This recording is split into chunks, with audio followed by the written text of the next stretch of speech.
नमस्कार मंडळी, welcome back to my YouTube channel. सध्या आपण ऐकतोय रत्नाकर मतकरींचा गूढ कथा संग्रह कृष्णकन्या. या संग्रहातली आपली आजची कथा आहे पहिला थांबा.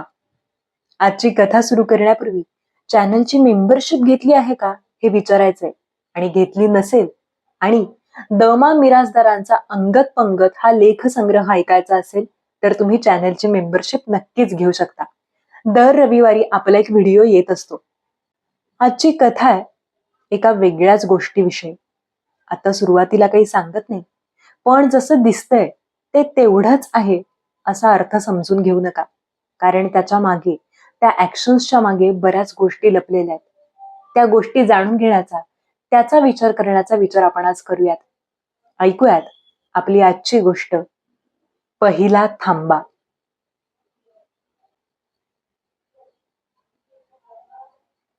तो थांब्याशी येऊन उभा राहिला. एकदा त्याने उजवीकडे दूरवर नजर टाकली. बस काही दिसली नाही. ती येईल तेव्हा येईल अशी त्याने मनाची तयारी केली असावी, कारण पुन्हा काही त्याने त्या दिशेला पाहिलं नाही. तो आपल्याच विचारात नाही, तो आपल्याच विचारात गढून गेला नाही. त्याच्या मनात कसलेच विचार येत नव्हते. मन जवळजवळ रिकामच होतं म्हटलं तरी चालेल. भोवतीच्या त्या कुंद वातावरणाची त्याला जाणीव होती, नाही असं नाही, पण काहीतरी जाणवत होतं इतकंच. त्या जाणीवेमागे विचार नव्हता. थांबा जवळजवळ निर्जन ठिकाणी होता. आजूबाजूला वस्ती नव्हती. जी काय 5-10 घरं होती ती दूरवर, आणि आताच्या या धूसर वातावरणात ती देखील दिसेनाशी झाली होती. मग होती कशावरून? ठीक आहे, नसतीलही. झाडांचं तेच, फार उंच झाडं नसतील, पण झाडी असेलच. तीही दाट असू शकते, पण आता ती देखील वातावरणात मिसळून गेली होती. एका मळकट करड्या निसर्ग चित्रावरचे मोठमोठे काळसर डाग, त्यांनाच झाडी झुडपं म्हणायचं तर म्हणावं. सडक नव्हतीच, मग मातीचा रस्ता तरी होता का? असावा, कारण जमीन म्हणून काहीतरी असणारच. आणि तिथे अधेमध्ये उठलेले फराटे, ते काय अधूनमधून पसरलेले डबकी सदृश पाणी म्हणायचे. पण तिथे पाणी तरी कुठून येणार? पाऊस बिऊस काही पडला नव्हता. वातावरण अगदी ढगाळ होतं. आकाश नुसतं भरून आलं होतं, एवढंच. पावसाची एक सुद्धा सर गेल्या कित्येक दिवसांत पडलेली नव्हती. पडेल अशी शक्यताही नव्हती. का पडावा पाऊस? दिवस काही पावसाळ्याचे नव्हते. तरीही सगळीकडे अगदी कुंद वातावरण होतं. प्रकाश मंद होता. दिवसाचा कुठला प्रहर आहे हेही कळणार नाही असा. विशेष म्हणजे गेल्या कित्येक तासांत तो बदलला नव्हता. ऊन तर नव्हतंच, पण अंधारच जातंय असंही काही नव्हतं. जणू काही तो मंद प्रकाश जसाच्या तसाच कायम राहणार होता. निदान आतापर्यंत तरी कायम राहिला होता. त्या प्रकाशाने एक निसर्ग चित्र असं अनिश्चित रूपरेषा विहीन करून टाकलं होतं. या धूसर निसर्ग रचनेतच तो थांबा उभा होता. थांबा होता बसचाच, पण शहरी बस थांब्यासारखा नव्हता. त्याला एक पत्र्याचं छप्पर होतं, टपरीला असतं तसं. एवढंच नाही तर त्याला लागूनच पाठीमागे एक पडवी वजा खोली होती. तिचं दार लोटलेलं होतं. आत कोणीही नव्हतं. वातावरण पूर्ण निशब्द होतं. कसलाही आवाज नव्हता. अगदी एखाद्या पक्षाचाही नाही. कसली हालचालही नाही. एक पुसून टाकल्यासारखं अस्पष्ट सृष्टीचित्र, बस.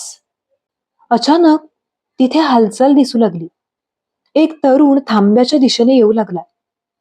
थांब्याजवळ येत होता म्हणजे बहुधा त्याला बसनं जायचं असावं. पण त्याच्या हातात प्रवासाचं सामान नव्हतं, किंबहुना काहीच नव्हतं. अगदी पिशवी, पाकिट, पर्स असलं किरकोळही काही नव्हतं. त्याचे हात रिकामेच होते. त्याच्या स्वतःमध्येही लक्षात राहण्यासारखं फार काही नव्हतं.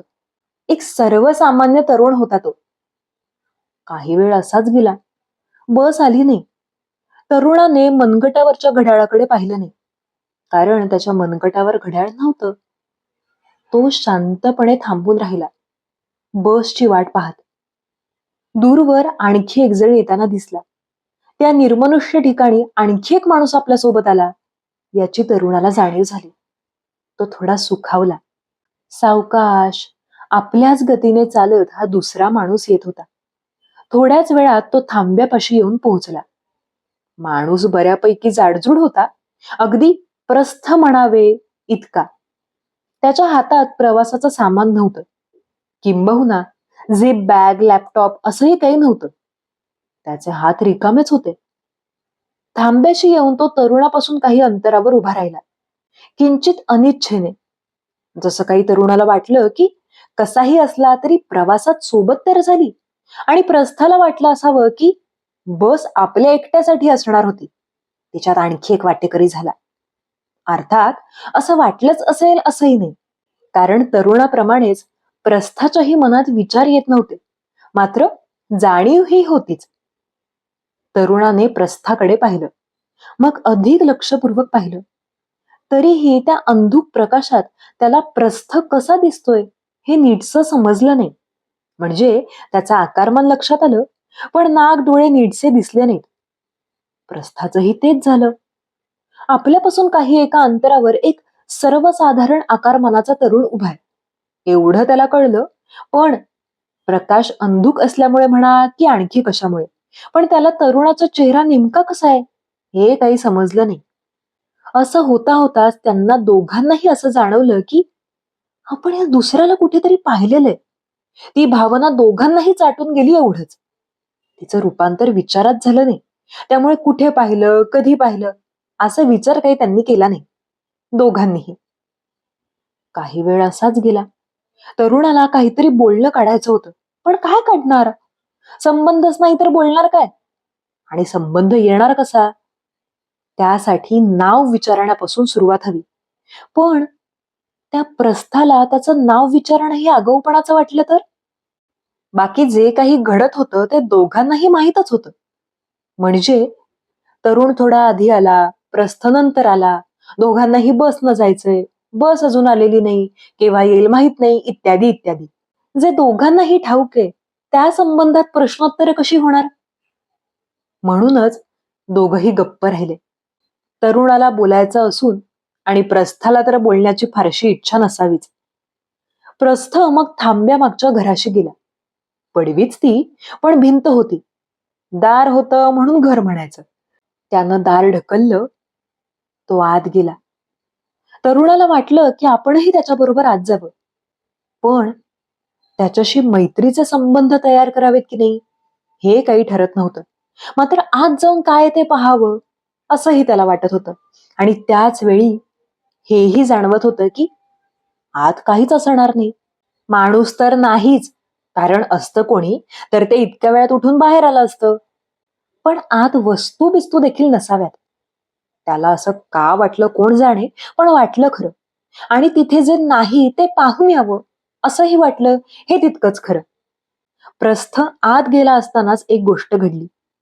आणखी एक जण येताना दिसू लागला. आणखी एक माणूस बससाठी थांबायला येतोय ही माहिती आपल्याला आहे, आणि जागेवर हजर नसल्यामुळे प्रस्थला ती नाही. याचा तरुणाला एक विशेष आनंद झाला. पण तो फार काळ टिकला नाही, कारण प्रस्थ तेवढ्यात बाहेर आला आणि तो येणारा माणूस त्याच्या दृष्टीला पडलाच.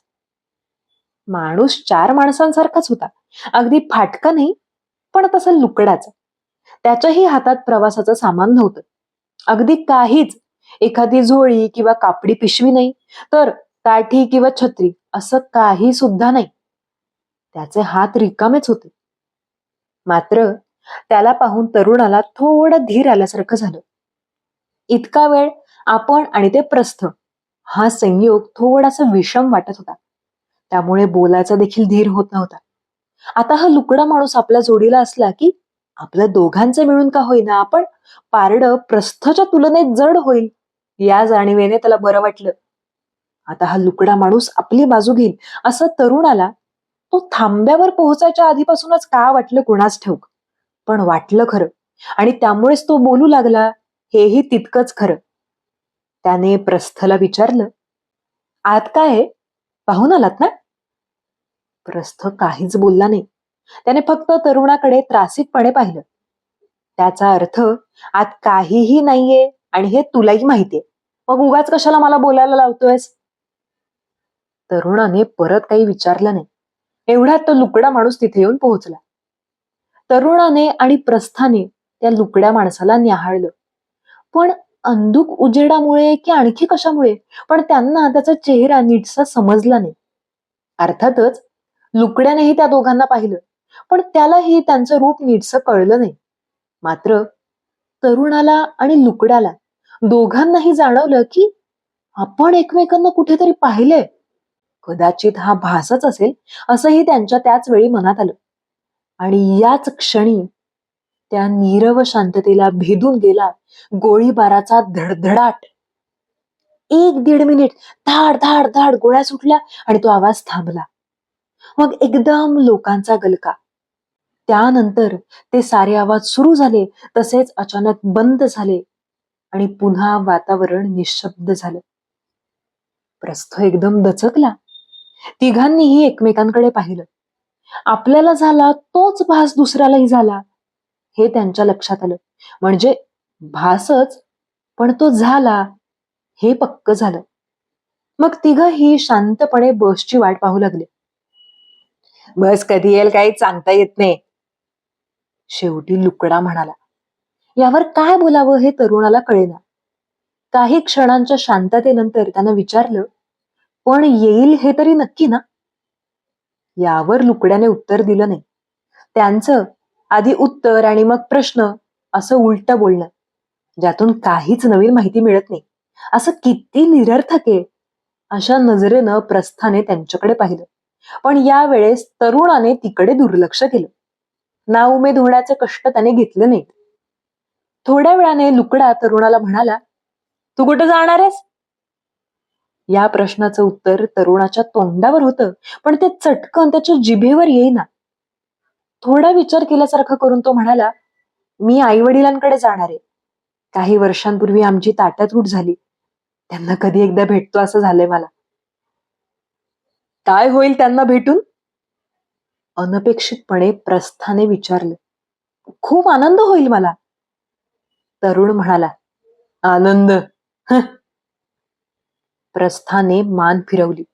हसू लपवण्याचा प्रयत्न केल्यासारखं केलं. त्याचा हा शिष्टपणा लुकड्याला आवडला नाही. त्यानं विचारलं, आणि तुम्ही असं कुठं जाणार आहात? गरज काय तुला सांगायची? प्रस्थ आखडूपणे म्हणाला. काही क्षणांनी स्वतःच बोलता झाला. मी शेतकऱ्यांमध्ये जाणार आहे. त्यांना कृषीवर्धनाचे नवे मार्ग दाखवणार आहे. मी हे केवळ स्वतःच्या आनंदासाठी करणार नाही, देशाच्या विकासासाठी करणार आहे. तिथेच निघालोय मी.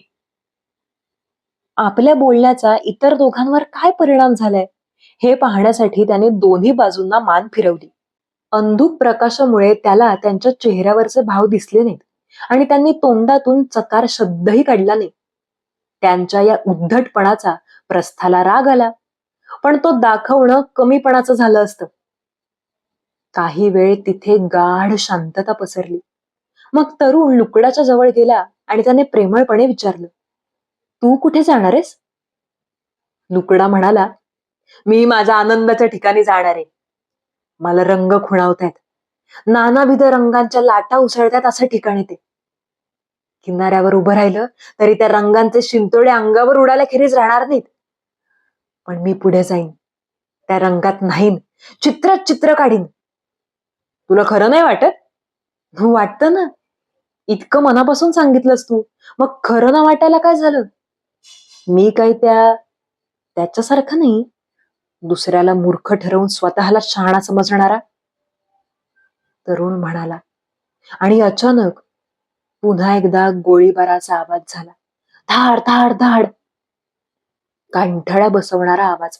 अचानक तो थांबला आणि मग सुरू झाला लोकांचा गलका. काही क्षणांनी गलका थांबला. पुन्हा एकदा शांतता पसरली. त्या दोघांनी प्रस्थाकडे पाहिलं. तो थरथरू लागला होता. बरं वाटतंय ना तुम्हाला? तरुणाने विचारलं. हो, चांगलं वाटतंय. प्रस्थ खेकसला. न वाटायला काय झालं? नाही, थरथरताय म्हणून म्हटलं. तरुण म्हणाला, मागाशी देखील तो आवाज झाला तेव्हा तुम्ही दचकलात. लुकडा म्हणाला. फार शहाणे आहात तुम्ही, मला भित्र्या ठरवताय. प्रस्थ ओरडला. काय अक्कल आहे की नाही तुम्हाला? कोणासमोर काय बोलताय? तरुण आणि लुकडा दोघही काहीच बोलले नाहीत, पण स्वतःशीच हसले. त्यामुळे प्रस्थचा अधिकच जळफळाट झाला. तुमच्या नादी लागण्यात काही अर्थ नाही, असं म्हणून तो घरात शिरला आणि त्याने दरवाजा लावून घेतला. दोघही काहीच न बोलता निमूट बसून राहिले, पण दोघांच्याही मनात एकच भावना होती. प्रस्थ फारच उद्धट आहे, शिष्ट आहे. तो स्वतःला फार श्रेष्ठ समजतो आणि आपल्याला कफ पदार्थ. त्यांच्या संतापाला शब्दरूप दिले होते गोळीबाराच्या आवाजाने. तेच धडाधड एकामागून एक झालेले बार, तोच लोकांचा गलका. सारं शांत झाल्यावर लुकडा तरुणाला म्हणाला, आपण काहीतरी करायला पाहिजे. हो, तरुण म्हणाला, साल्याची मस्ती उतरवायला पाहिजे. अधिक काही न बोलताच त्यांनी पुढचा बेट ठरवला. प्रत्यक्ष शब्द न वापरता, मनांच्याच संवादातून. मग ते उठले आणि घराच्या दिशेने निघाले, प्रस्थाला बुकलून काढण्यासाठी. तरुण पुढे आणि लुकडा त्याच्या मागे. तरुणाने दार ढकललं, मग तो आत गेला, त्याच्या पाठोपाठ लुकडा. तरुणाने वळून लुकड्याकडे पाहिलं. खोली पूर्ण रिकामी होती. पिस्तुलाचा धडधडाट पुन्हा एकदा ऐकताना प्रस्थच्या जीवाचं पाणी पाणी झालं होतं. त्याला कसली तरी अनामिक भीती वाटू लागली होती.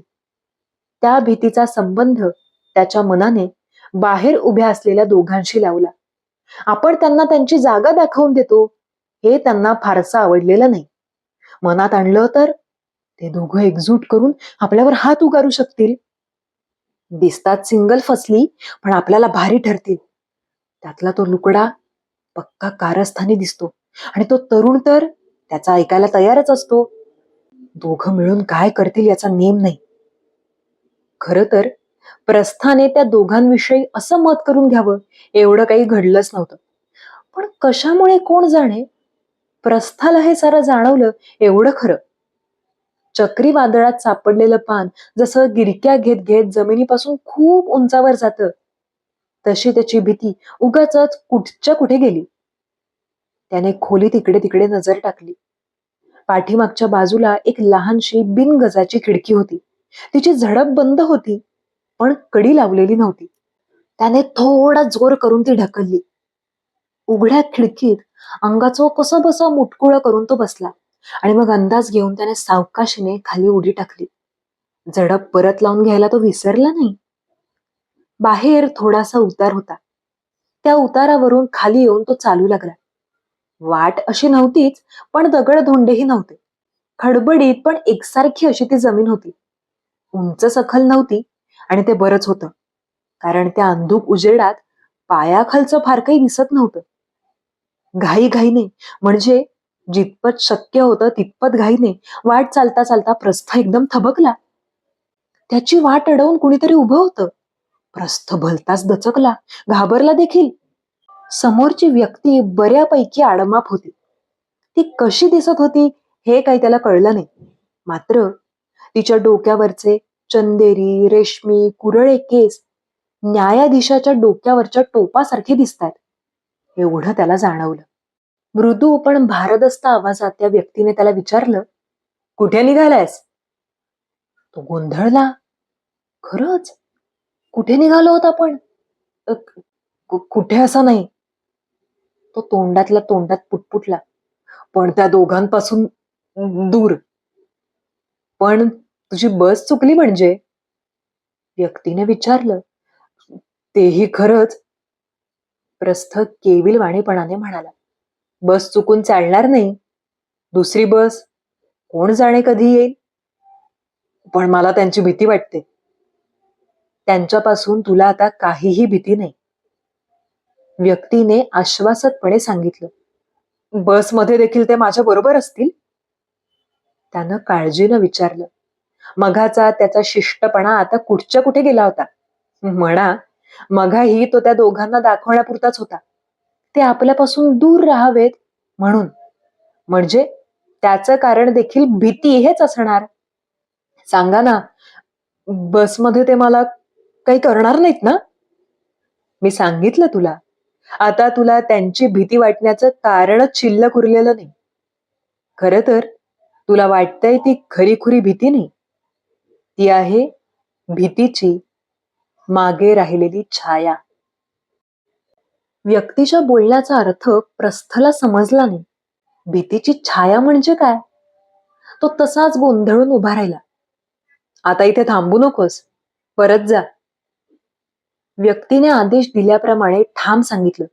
बस चुकवून मुळीच चालायचं नाही. प्रस्थ मागे फिरला आणि थांब्याच्या दिशेने चालू लागला.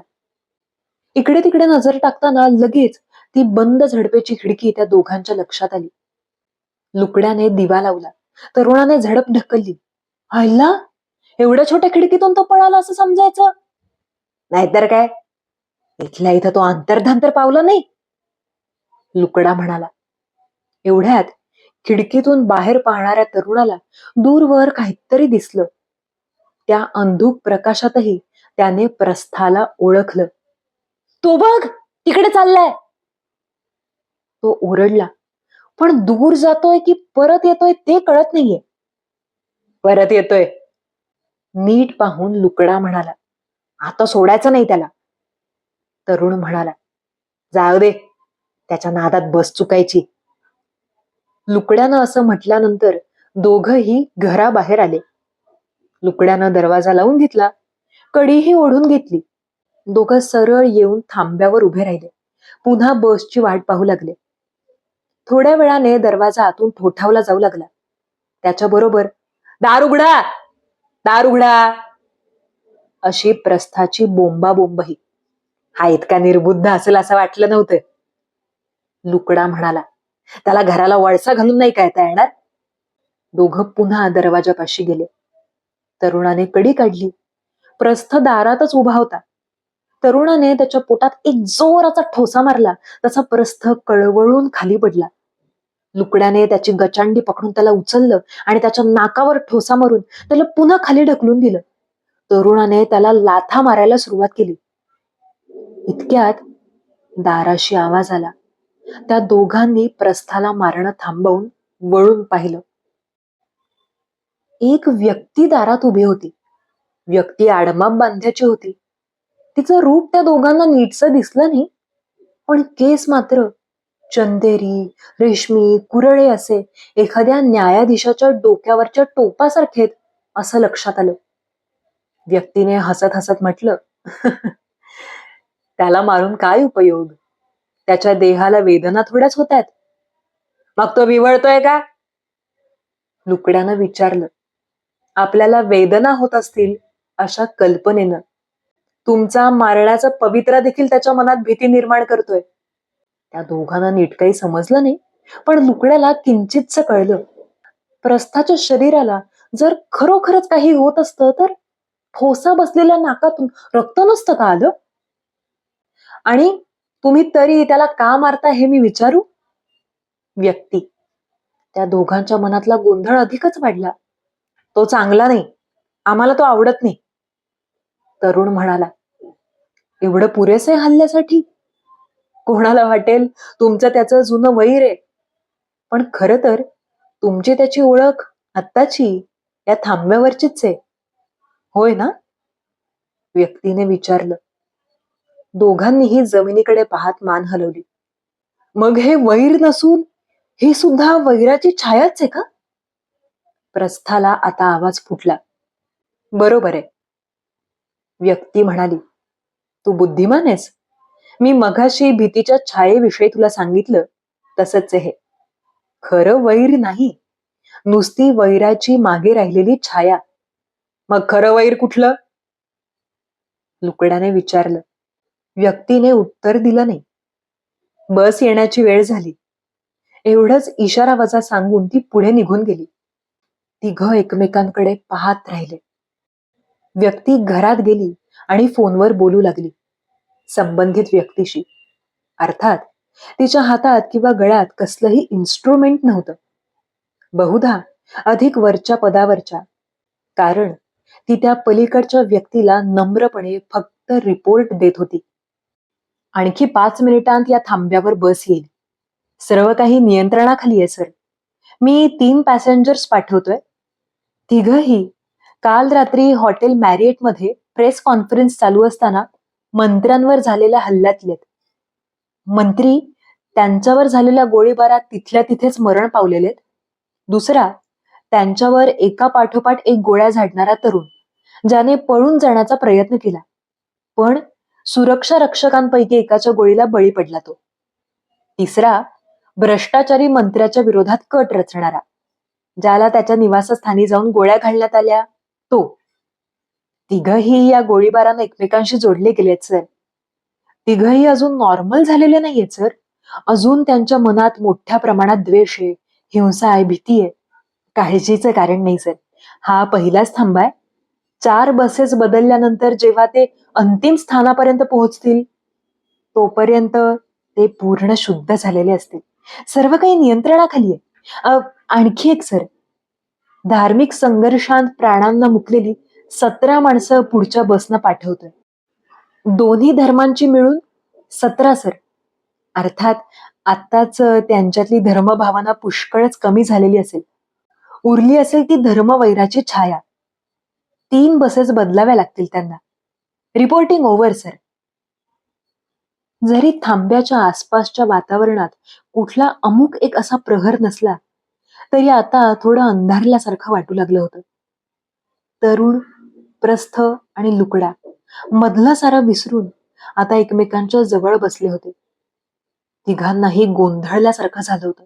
तरीही थोडंफार मोकळं वाटत होतं. मनातली काही अभ्र दूर झाल्यासारखं वाटत होतं. पण हे सारं काय होतंय हे मात्र पूर्णपणे लक्षात येत नव्हतं. तिघही गप्प बसून होते. काही अंतरावर एकदम दुरळा उठल्यासारखं दिसलं. एक प्रचंड ढगच तयार झाल्यासारखा दिसला. थांब्याच्या जवळ येता येता तो आकाराने वाढतच चालला. त्याच्यात उजेडाचे 2 ठिपके लखलखत होते. अगदी जवळ येताच तो ढग विरत गेला.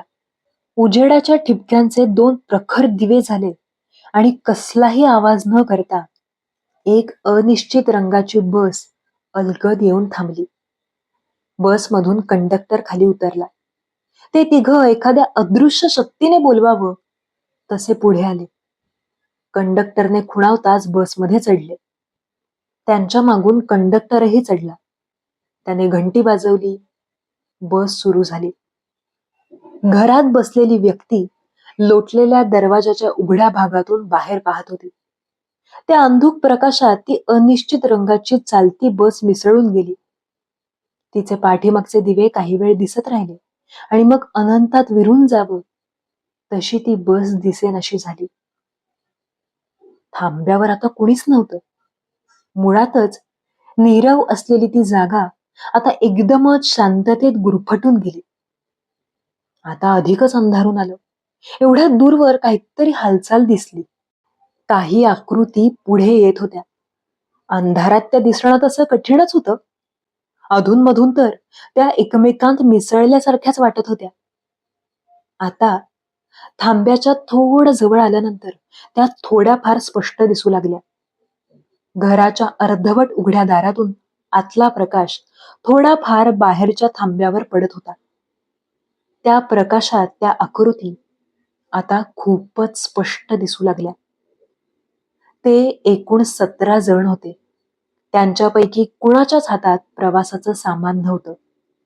पिशवी, झोळी, लॅपटॉप, ब्रीफकेस, काठी, छत्री असं काहीच नव्हतं. त्यांचे हात रिकामेच होते आणि चेहरेही त्यांची रूपे समजू शकणार नाहीत असे पुसटलेले होते. इत्यादी. दिवाळी 2010.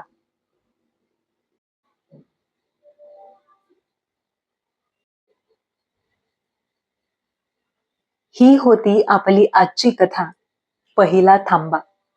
सुरुवातीला ऐकताना तुम्हाला थोडं विचित्र वाटलं असेल, जसं मला वाचतानाही वाटलं होतं की नेमकं म्हणायचंय काय. पण जेव्हा तो एक फोन कॉल होतो तेव्हा जरा गोष्टी आपल्याला सुटल्यासारख्या वाटायला लागतात. मला असं वाटतं की घर हे एक प्रतिकात्मक गोष्ट आहे. म्हणजे मृत्यू आधी आणि मृत्यू नंतर याच्यामध्ये ते घर उभं आहे. आणि म्हणून प्रस्थ जेव्हा मृत्यूच्या पलीकडे म्हणजे पुन्हा जीवनाकडे जायला निघत होता, म्हणजे अर्थात तो जीवनाकडे जाणार नाहीच आहे, पण त्या पलीकडच्या जागी जायला निघाला, तेव्हा ती व्यक्ती अवतीर्ण झाली आणि तेव्हा त्या व्यक्तीने तिला पुन्हा मागे जायला सांगितलं आणि तुमच्या बरोबर काहीही चुकीचं घडणार नाही असं आश्वासन दिलं. आता ही सगळी माणसं बसमध्ये बसून नेमकी जातायत तरी कुठे? जसा मी विचार केला किंवा जेवढं माझं इमॅजिनेशन आहे तसं मला वाटलं की ही माणसं एक चांगला माणूस होण्याच्या दृष्टीने पावलं टाकतात. माणूस म्हणणं खरं तर गैरच होईल, कारण आता जिवंत नाही म्हणजे त्याला माणूस तरी कसं म्हणायचं. पण एखादा चांगला आत्मा होण्याचा हा प्रवास असेल का? आणि चांगला आत्मा होण्यासाठी तुम्हाला काही टप्पे पार करावे लागतील आणि किती टप्पे पार करावे लागतील, ते किती अवघड असतील हे ठरेल. तुम्ही आधी कसे माणूस होतात, तुम्ही तुमच्या आयुष्यात कोणकोणती कर्म केली आहेत, चांगली, वाईट, दुष्कर्म जे काही असतील, त्याच्यानुसार कदाचित हे टप्पे वाढत जातील, असं मला वाटतंय. तुम्हाला काय वाटतंय? अजून थोडा वेगळा थॉट आहे का? तर तुम्हाला नक्की सांगा. कारण हेच अंतिम सत्य आहे किंवा हेच असं आहे हे काही मलाही सांगता येणार नाही. त्याच्यामुळे तुमची थॉट प्रोसेस जाणून घ्यायला मला 100% आवडेल. आणि आजच्या या काळात तर ही कथा अगदीच समर्पक आहे. याच्यातले धार्मिक तेढ असेल किंवा एकमेकांचा द्वेष करणं असेल, कुठल्याही कारणावरून लोकांचे खून पाडणं असेल, या गोष्टी आत्ताच्या काळात खूप रिलेव्हंट आहेत. कारण हे आपण आता सध्या आपल्या आजूबाजूला पाहतोय. तुम्हाला कथा आवडली असेल अशी आशा करते. वाचन आवडलं असेल अशी माझी जवळ-जवळ खात्रीच आहे. त्याच्यामुळे तुमच्या प्रतिक्रिया लिहून मला नक्की कळवा आणि नेहमीप्रमाणे 4 गोष्टी करा. व्हिडिओला लाईक करा, हाईप द्या, चॅनलला सबस्क्राईब करा आणि हा व्हिडिओ तुमच्या मित्र-मैत्रिणींपर्यंत शेअर करा. म्हणजे आपल्या चॅनलवर जास्तीत जास्त सबस्क्रायबर्स येऊ शकतील. भेटूयात आपण पुढच्या कथेमध्ये. तोपर्यंत धन्यवाद. Thank you.